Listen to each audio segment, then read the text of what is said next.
요즘에 더워도 너무 덥다 이 말이 절로 나오고 있죠. 경남 양산은 닷새 연속 40도를 넘는 극한 폭염에 시달렸고요. 이번 주부터는 수도권도 37도를 넘는다고 합니다. 전문가 두 분과 날씨 전망 해보도록 하겠습니다. 오재호 부경대 환경대기학과 교수 그리고 이영주 경일대 소방방재학부 교수 두 분을 모셨습니다. 어서 오세요. 네, 안녕하십니까. 네, 오재호 교수님. 네, 양산 지역 보니까 42도래요. 네. 며칠째 이렇게 40도 넘는 거는 그냥 기록인 거죠? 그렇습니다. 예. 40도 넘는 경우가 많지 않은데 그 이유가 지금 현재 우리나라 상공에는 고기압이 위치하면서 이렇게 고기압이 위치하면 공기가 내려오거든요. 네. 내려오면서 가열을 시키는 게 있고 또 남쪽에는 지금 이중 고기압이라 그래서 그 중국 남쪽에서는 그 티벳 고기압, 일본 남쪽에서는 북태평양 고기압이 고압대를 형성하면서 우리나라 쪽에는 남쪽에서 또 서쪽 서풍을 불면서 계속 그 더운 바람을 불어넣고 있습니다. 설상가상으로 이 서풍이 소백산맥을 넘으면서 예. 그 풍화척에 있는 양산 지역이 이렇게 가열되고 있고요. 또 그 지역은 그 가지산이라든가 검정산으로 둘러싸인 분지라서 한번 데워진 공기가 빠져나갈 길이 없습니다. 그렇게 해서 최고 기록이 계속 경신되고 있는 걸로 보입니다. 네. 양산뿐만 아니라 지금 부산도 상당히 폭염이 기승을 부리고 있습니다. 보통 더위 식히려고 부산 해운대 가는데 바다 에어컨 이게 안 통하는 거죠, 지금? 네, 그렇습니다. 예. 우리나라 주변 바다 온도가 28도에서 29도 유지되고 있습니다. 평년보다 한 2, 3도 더 높게. 다시 말씀드려서 우리가 그 열대야라든가 이걸 우리가 정의할 때 25도 내지 26도가 밤 기온이 안 떨어지면 열대야라는데 예. 바닷물이 28도면 28도. 예. 온수네요, 온수. 네, 예. 그렇습니다. 예, 그래서 열대야가 계속 지속되고 있습니다. 예. 지금 뭐 바다 모습 계속 보여드리고 있고 해운대 올해도 이제 많은 관광객이 찾긴 했는데 이영주 교수님도 조금 전에 바다 다녀오셨다 그랬잖아요. 예. 바다 들어가면 좀 시원하시던가요? 아니, 어저께 주말 껴서 이제 가족들이랑 이제 바다에 예. 잠깐 갔다 왔는데 서해안을 예. 갔다 왔는데 예. 물속에 들어가니까 물이 이렇게 시원한 느낌이 아니라 따뜻한 온탕에 들어와 있는 그런 예. 느낌이라서 사실 좀 그 시원하다 이런 느낌은 못 받았는데요. 사실 요즘 날씨가 얼마나 덥냐 많이 여쭤보시는데 저도 사실은 이렇게 바깥에서 많이 있는 이런 이제 일을 하는 사람은 아닌데 회의를 하기 위해서 잠깐 내려서 걷는 동안에도 뭐 셔츠가 다 젖을 정도로 예. 이렇게 덥다 보니까 사실은 회의가 많은 날은 여벌의 옷을 챙겨 나갈 정도로 이렇게 덥다 이런 것들을 좀 체감하게 되는데요. 네. 그래서 이제 다른 분들 사실 바깥에서 일하시는 분들뿐만 아니라 실내에서 일하시는 분들도 사실은 이번 더위에 대한 부분도 굉장히 심각하게 좀 느끼고 계신 것 같습니다. 행정안전부가 폭염대응 중대본을 2단계로 이제 격상을 했다고 하는데 2단계 격상되면은 어떤 대책이 마련되는 거예요? 예, 실제적으로 사실 이제 1단계인 경우에는 날씨가 더워지니까 위험 상황이라든지 또 피해가 있는지를 잘 들여다보는 모니터링 단계라고 보시면 되겠고요. 2단계라고 한다면 이제 피해가 발생하기 시작한 상황들, 그렇기 때문에 뭔가 적극적인 조치들이 이루어져야 되는 이런 상황들이다 이렇게 보시면 되겠는데요. 그 중에서도 이제 대표적으로 이제 인명 피해에 대한 부분들, 예. 폭염으로 인해 인명 피해에 대한 부분들 때문에 사실 이제 취약계층에 대한 이런 이제 더위에 대한 부분들을 조금 더 현장 점검한다든지 또 무더위 쉼터라든지 지자체 여러 가지 이 더위에 대한 부분들의 어떤 대책들을 실제로 현장에서 확인하는 이런 과정들도 이루어지고요. 또 한편으로는 이제 건설 현장이라든지 또 야외 노동자들에 대한 이런 근로 감독, 또 휴식 시간을 철저히 지키는지 또 이런 것들이 이제 무더위가 계속되는 거 한낮에 32도 이상이 계속되면 이런 것들 이제 이 외부에서 이런 작업 같은 것들을 해야 되는 이런 상황들. 그래서 실제로 현장에 대한 안전에 대한 부분들 점검하는 것들도 있고요. 또 더위를 식히기 위한 직접적인 방법으로 뭐 살수차라든지 여러 가지 이런 것들에 대한 부분들도 사실 이제 현장에서 제대로 작동하고 운영되는지를 실행하고 또 들여다보는 상황이 네. 됐다. 이렇게 보시면 되겠습니다. 범정부적인 차원으로 이제 대응을 한다는 건데 특히나 이제 쪽방촌에 계신 독거 노인분들 좀 잘 살펴드리면 좋겠다 이런 생각이 들고요. 경남 지역 같은 경우는 폭염도 폭염인데 몇 주 전부터 가뭄이 심각하다 이런 얘기 들리더라고요. 네, 맞습니다. 사실 우리가 여름에는 비가 많이 내리고 그다음 갑자기 더워지고 그러니까 사실 여름 가뭄이라고 하는 용어가 사실 익숙치는 않습니다. 예. 그런데 사실 이번에도 경남 지역에 굉장히 집중적으로 지금 이제 가뭄이 발생되고 또 가뭄만 발생하는 게 아니라 굉장히 더운 상황, 이게 이중고 한마디로 복합재난이라고 말씀드릴 수도 예. 있겠는데요. 사실 작년에도 사실 속초 혹은 또 강릉 일대 이 지역 같은 경우도 사실은 이 비슷한 시기에 가뭄으로 굉장히 큰 고생을 했던 그런 상황들이 있거든요. 그래서 이제 앞으로는 사실은 여름철에 단순히 폭우에 대한 집중 대비라든지 폭염뿐만 아니라 사실 지역적으로 편차가 큰 이 가뭄에 대한 어떤 재난에 대한 대비 또 대응 이런 것들도 반드시 필요해 보이는데 다만 문제는 사실 굉장히 높은 폭염이 되기 때문에 전력 수요도 굉장히 많고 또 물을 굉장히 많이 써야 되는 이런 상황임에도 불구하고 그렇죠. 그 앞 단계의 장마 집중호우가 내릴 것으로 대비하면 이런 이제 저수지라든지 댐에 이런 이제 물들을 충분히 담수해 놓지 못하는 이런 상황들이 되기 때문에 더더욱 이런 이제 물을 사실 물 부족에 대한 부분들이 사실 집중적으로 어떤 피해로 나타나고 있다 이렇게 보겠습니다. 네, 경남은 뭐 기록적인 더위가 계속되고 있는 상황이고 오재호 교수님, 네. 이번 주는 수도권이라면서요? 예, 지금 예. 현재 그 일본 남쪽에 예. 그 태풍 돌핀이 중국 쪽으로 서진을 하고 있습니다.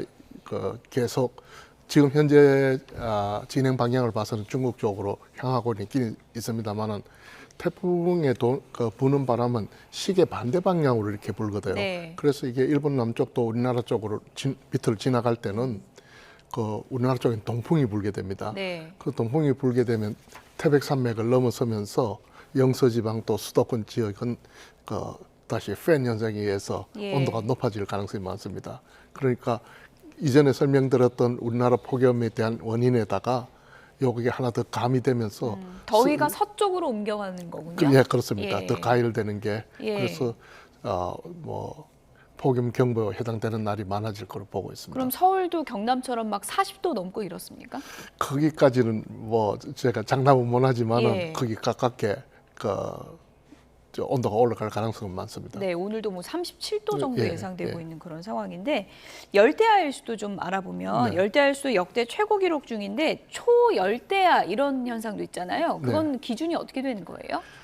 그 초열대는 특별히 이게 기준은 없고 보통 25도 아침 예. 온도가 25도 또 중소도시는 26도 제주도 같은 데는 27도 이상 되면 열대야로 이야기를 하고 있습니다. 예. 그 열대야 일수가 보통은 뭐 한 8일 정도가 이 기록으로 최고 많았던 때가 네. 그런데 금년에는 이 기록을 훌쩍 넘지 않을까 이렇게 보고 있습니다. 지금까지 이제 2026년 올해가 이제 역대 1위인 거죠? 예, 지금 현재 기록. 근데 지금 아직 여름이 진행되고 있어서 예. 그 여름이 지나가면 뭐 이전 기록을 훨씬 뛰어넘을 거로 보고 있습니다. 네. 뭐 여름에는 원래 더운 거지라고 생각할 수 있지만 올해는 좀 재난에 가까운 폭염이다 이런 얘기가 나오고 있고 그렇다 보니까 고령층 분들이 상당히 걱정인데 고령층 분들은 좀 어떤 점을 특히 주의를 좀 해야 될까요? 기본적으로 이제 고령층인 분들은 사실 중추신경계 한마디로 체온을 조절하는 능력들이 상대적으로 좀 떨어지시거든요. 예. 그러니까 노인분들께서는 추워도 많이 추워진지 잘 모르시고 더워도 본인들은 그 더위를 못 느끼신다고 생각하시지만 사실 몸 상태는 더위에 노출되어 있는 이런 상황이기 때문에 훨씬 더 위험합니다. 또 그리고 이제 노인분들께서는 더더욱 이제 체력적으로 기본적으로 젊은 분들보다는 체력이 약하기 때문에 그렇죠. 이런 더위에도 견디시는 힘들이 약하기 때문에 훨씬 더 위험할 수가 있거든요. 그래서 고령층 같은 경우는 사실 이렇게 이제 이 더위에 대한 부분을 좀 각별히 신경을 쓰셔야 되는데요. 또 특히 취약계층에 계신 분들 같은 경우는 더더욱이 이제 냉방기기를 이제 사용하시거나 또 이런 것들을 적극적으로 쓰시지 않으시다 보니까 그렇죠. 더더욱 이제 취약한 환경에 노출될 수밖에 없다. 그래서 노인분들이 가족 중에 있거나 혹은 또 이렇게 주변에 이웃으로 계신 분들은 사실은 이제 주변에서 이분들을 잘 챙겨주셔야 되는 이런 필요도 있고요. 그렇기 때문에 지자체에서도 이런 이제 이 노인분들에 대한 또 취약계층 특히 이런 분들에 대한 무더위 쉼터 안내라든지 또 이를테면 정상적으로 생활하고 계신지에 대한 부분을 잘 확인해 보시는 과정들 이런 것들도 좀 병행해서 이루어지고 있다 이렇게 보시면 될 것 같습니다. 취약계층 노인분들 살피는 게 이제 중요한 이유 중에 하나가 얘기를 들어보니까 선풍기가 40도 넘어서는 또 선풍기를 트는 게 도움이 안 된다고 하더라고요. 예, 맞습니다. 사실 우리가 더우면 에어컨, 뭐 요즘은 에어컨이 너무나 일반화돼 있기 때문에 더우면 다 에어컨을 트시게 되는데 사실 이렇게 혼자서 사시거나 또 취약계층의 노인분들 같은 경우는 이런 냉방비 부담 때문에도 그렇고 그렇죠. 또 에어컨 선풍기 틀 수밖에 예, 없잖아요. 맞습니다. 에어컨 자체가 또 없으신 분들도 예. 있거든요. 또 이분들은 그냥 선풍기 틀어보면 시원하겠지 생각하시고 그냥 틀어놓으시는 경우들이 있는데 이렇게 35도 이상, 말씀하신 대로 40도 이상이 되면 사실은 이 선풍기를 틀어도 사실 선풍기 바람 자체가 고온에 한마디로 더운 바람이 불게 되기 때문에 사실 이렇게 시원하게 해주는 땀을 이제 증발시키면서 사실 시원해지는 느낌보다는 땀은 날아가지만 계속 더운 이런 상태가 되기 때문에 훨씬 더 탈수에 더 위험도 높고요. 또 이를테면 온열 질환에 노출될 가능성도 훨씬 높기 때문에요. 에어컨이 없는 경우에는 사실은 이렇게 선풍기만으로는 올여름을 지내시기는 상당히 쉽지 않다. 그래서 이분들한테는 사실은 무더위 쉼터라든지 혹은 또 이렇게 더운 시기에 임시 거처로 옮겨드리는 이런 지원 이런 것들도 좀 필요한 상황이다. 이렇게 보겠습니다. WHO가 폭염 행동 지침을 발표를 했는데 40도가 넘는 경우에는 이제 선풍기를 틀지 않는 게 좋다라고 이제 설명은 해주셨고요. 40도 이상에서는 선풍기가 이제 체온을 올릴 위험이 있다 이런 내용이고, 에어컨을 함께 사용할 수 있을 때는 에어컨 온도를 27도 정도로 설정해놓고 선풍기를 트는 게 이제 좋겠다 이런 이제 지침이 나왔습니다. 요즘에 40도를 육박하거나 또 넘는 경우도 있기 때문에 이 WHO 행동 지침 내용을 좀 잘 숙지해 두시면 좋을 것 같고요. 오재호 교수님, 네. 폭염 얘기할 때 1994년 얘기 많이 하잖아요. 네. 그때 워낙 더웠기 때문에 네. 그때랑 지금 비교하면 어느 정도인 거예요? 그때는 우리가 기억에서 많이 잊어졌지만은 굳이 이렇게 등수를 매긴다면 예. 94년도가 한 3위 정도가 이야기를 하고요. 그 다음에 2018년이 꽤 더웠습니다. 그때를 2위 정도. 그리고 가장 기억에 남는 거는 24년. 그걸 지금 현재 기록상은 1위가 되어 있는데, 금년은 아마 그 기록 그 2위가 되거나 안 그러면 2위? 그 기록 넘어설 가능성이 넘어설 수도 있다. 예, 그러니까 현재까지는 1, 2위를 할 거다. 예. 그렇게 해서 지금 폭염이 가중되고 있습니다. 네, 요즘에 기온의 그 추이를 보면 40도를 넘는 경우가 뭐 며칠째 경남 양산 같은 경우는 계속되다 보니까 여름에 40도 넘는 게 이젠 뭐 기록이다라기보다는 좀 뉴노멀이 되고 있다 이런 얘기도 있거든요. 네, 그렇습니다. 지금 폭염 일수도 그렇고 열대야도 그렇고 이런 것들이 지구 온난화와 더불어 가지고 계속 조금씩 올라가고 있는 그런 상태입니다. 물론 이게 우리가 매끈하게 올라가는 건 아니고 좀 더 더울 때도 있고 조금 덜 할 때도 있지만 네. 전체적인 추이는 올라가고 있습니다. 특히 2018년을 기점으로 해서 그 전에 이렇게 기온 상승하는 추이보다 그 이후에 상승하는 추이가 한 2배 정도 더 빨라지고 있습니다. 예. 그래서 이런 극한 현상을 저희들이 더 피부로 느끼고 있는 것을 보고 있습니다. 전에 뭐 35도만 넘으면 너무 그렇죠. 덥다 그랬는데 네, 지금은- 이제는 40도 정도 넘어야 기온이 많이 높네 이렇게 예, 되는 그래서 거군요. 뭐 어떤 이야기로는 아마 남은 인생에서 가장 시원한 여름이다. 예. 그래도 남은 그렇게 여름 중에 가장 시원한 여름. 예, 예, 좀 끔찍한 시나리오군요. 그렇습니다. 예. 그런데 폭염 속에 지금 화재도 비상이라고 그러고 여름 산불 주의보가 내려졌다는데 폭염하고 화재하고는 어떤 관계가 있는 거예요? 예, 사실은 많은 분들께서 여름철 하면 다른 계절보다는 사실은 이제 화재 위험은 상대적으로 적다 이렇게 생각하시고 좀 불도 습하니까. 불도 예. 많이 안 난다 이렇게 생각하시지만 최근 경향을 보면 여름철이라고 해서 급격하게 화재 건수라든지 피해가 줄어드는 이런 상황들은 아니거든요. 왜냐하면 여름이 너무 덥다 보니까 사실은 이제 냉방기기 또 이를테면 실내에서 또 생활들을 많이 하다 보니까 또 전원이라든지 전기 사용들이 많아지면서 전기적 화재 요인 상당히 높아지고 있는 상황들입니다. 또 소방청에서는 최근에 이런 화재에 관련된 이런 특보도 내리기도 했었는데요. 이 이유는 사실 이렇게 폭염특보가 내려진 이후에 사실은 평일에 화재 발생하는 이 비율이 14% 정도 이렇게 증가하기도 했기 때문에 더운 게 사실은 화재 위험에도 사실은 바람직하진 않다 이렇게 보는 거고요. 대부분 또 이제 여름철에 7, 8월에 집중적으로 많이 발생하는 것들이 이제 에어컨 실외기의 화재 이런 것들인데요. 전기를 많이 쓰니까. 예, 그런 맞습니다. 게 그래서 사실 실외기 화재 1년 중에 실외기 화재의 한 65%가 7월, 8월에 집중되고 있다. 또 이렇게 화재가 발생하는 건수도 굉장히 많아져서 사실 여름철에 전력 수요에 맞춰서 예. 화재 위험도 높아지고 있다 이렇게 보시면 될 것 같고요.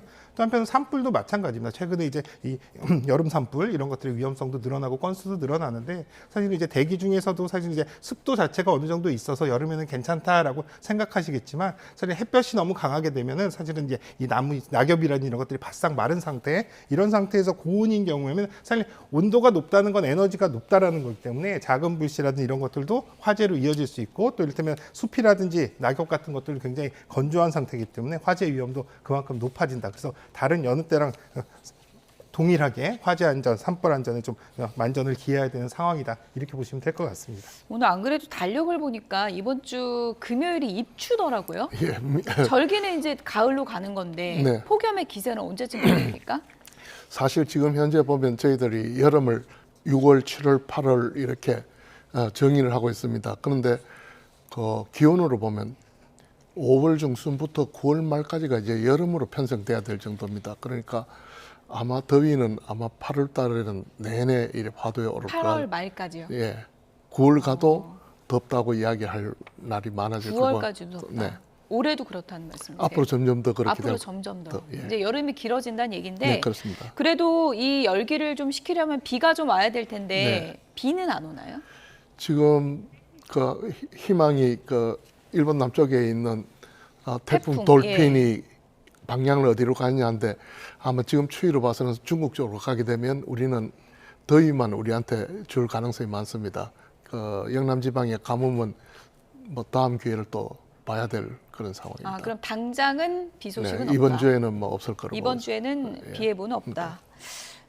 더위를 좀 식혀줄 만한 비 소식도 좀 네, 좀 그렇습니다. 그런 게 없다는 말씀이시고 앞서 이제 전기적으로 이제 화재 위험성이 여름에 높아진다 이런 얘기도 해주셨는데 뭐 이런 얘기도 있습니다. 저는 잘 안 믿기는데 방앗간에 보관해둔 들깨가루에서 자연 발화 현상이 나서 불이 났다 이런 얘기가 있더라고요. 그럴 가능성이 있는 거예요? 네, 맞습니다. 사실 자연 발화라고 하는 것들은 이렇게 네. 말씀하신 들깨가루라든지 뭐 가루 분으로 되어 있는 이렇게 이제 열을 잘 바깥으로 배출 못하는 상황에서 그 안에 열이 점점점 서서히 축적되면서 이런 것들이 이제 발화가 될 수 있는 이런 온도까지 올라가면서 불이 발생하기도 하는데요. 이렇게 말씀하신 대로 들깨가루 또 혹은 또 이를테면 여러 가지 한약재 같은 것들을 볶아서 거기에서 뭔가를 추출하는 이런 과정에서의 찌꺼기류 이런 것들에서 많이 발생을 하기도 하고요. 또 석탄이라든지 또 이를테면 톱밥 같은 경우도 쌓여있는 거 이렇게 고온에 노출되면 그 안에서 자연적으로 열이 이제 올라가면서 화재로 이어지기도 하거든요. 그렇기 예. 때문에 이렇게 대량으로 보관해 있는 이제 가루 형태의 이런 이제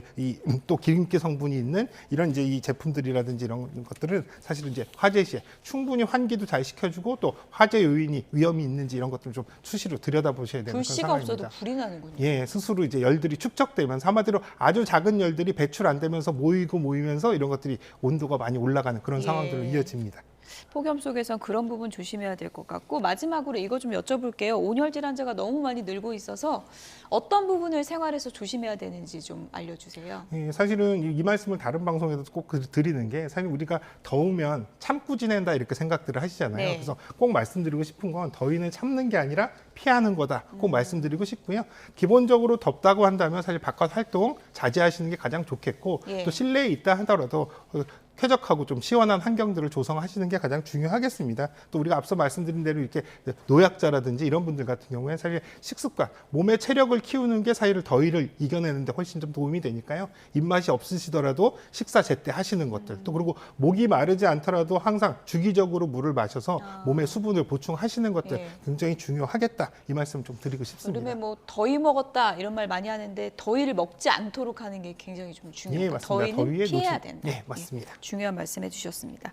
오재호 부경대 한경대계학과 교수, 이영주 경일대 소방방재학과 교수 두 분이었습니다. 고맙습니다. 네.